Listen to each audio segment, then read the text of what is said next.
तो अब डीआरडीओ यानी कि defence research and development organisations, जो कि भारत की दिग्गज defence development and manufacturing company है, इन्होंने भारत के लिए एक बहुत बड़ा तोहफा बना दिया है। दरअसल तोहफा तो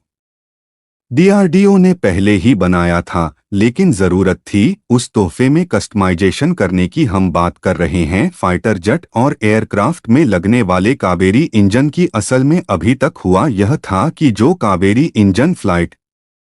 में लगाने के लिए डीआरडीओ ने डेवलप किया था वह स्टेबल नहीं था और एफिशिएंसी अच्छी नहीं दे रहा था, इसलिए डीआरडीओ इसी काम में काफी ज्यादा मेहनत कर रही थी। लेकिन अब खबर निकल कर आ रही है कि डीआरडीओ ने इस बात को कह दिया है कि ड्राई कावेरी इंजन में हमने जो नए डिजाइन चेंज किए थे, इसकी बदौलत यह कावेरी इंजन स्टेबल हो चुका है और बहुत ही अच्छी एफिशिएंसी देखने को मिल रही है, जिससे अब उस इंजन को घातक प्रोजेक्ट में इस्तेमाल किया जा सकता है। जहां रिपोर्ट में बताया जा रहा है कि ड्राई कावेरी इंजन के नए फैन डिजाइन के कारण अब स्टील परफॉर्मेंस दे रहा है और जिसके बेसिस पर इंडियन एयरफोर्स के आरएसपीए प्रोजेक्ट के अंदर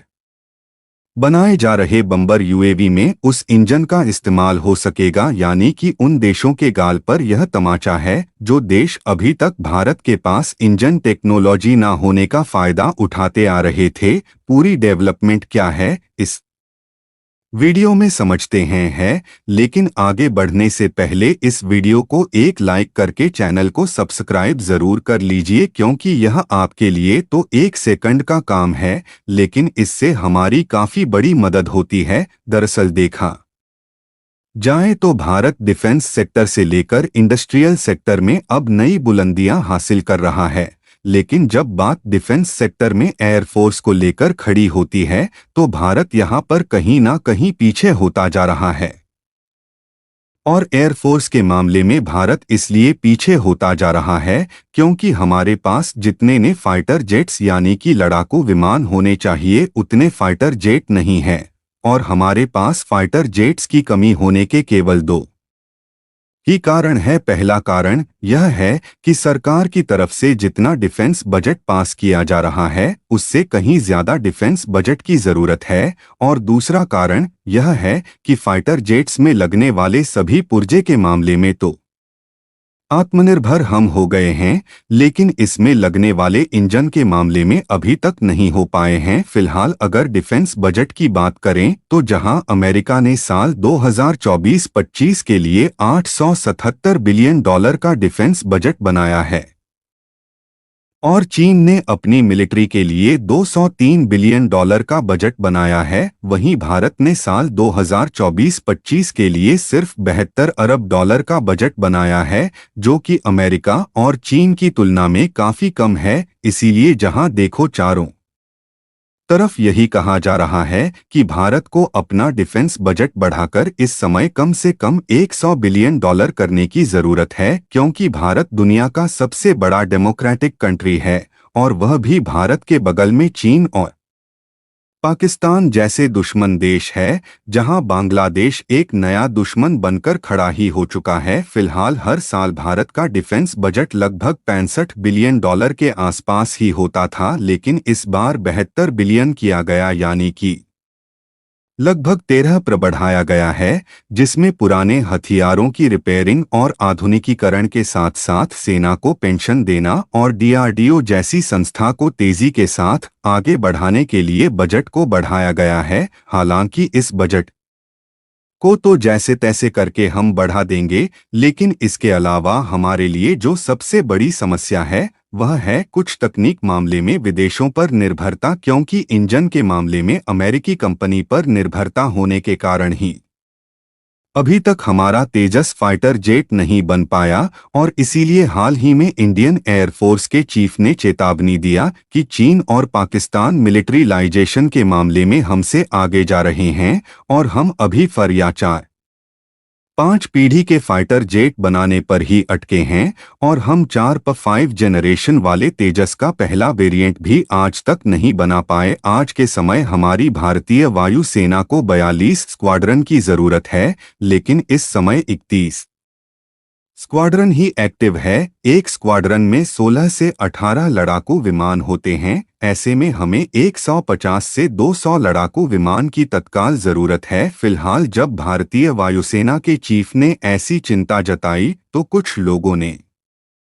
मजाक बनाया, लेकिन इन्होंने सही ही कहा है कि यदि इतना धीमा फाइटर जेट का प्रोडक्शन होता रहेगा तो पाकिस्तान जैसे देश भी हमारे ऊपर हावी हो सकते हैं। लेकिन अब भारत की डीआरडीओ ने भी ठान लिया है कि हम भारतीय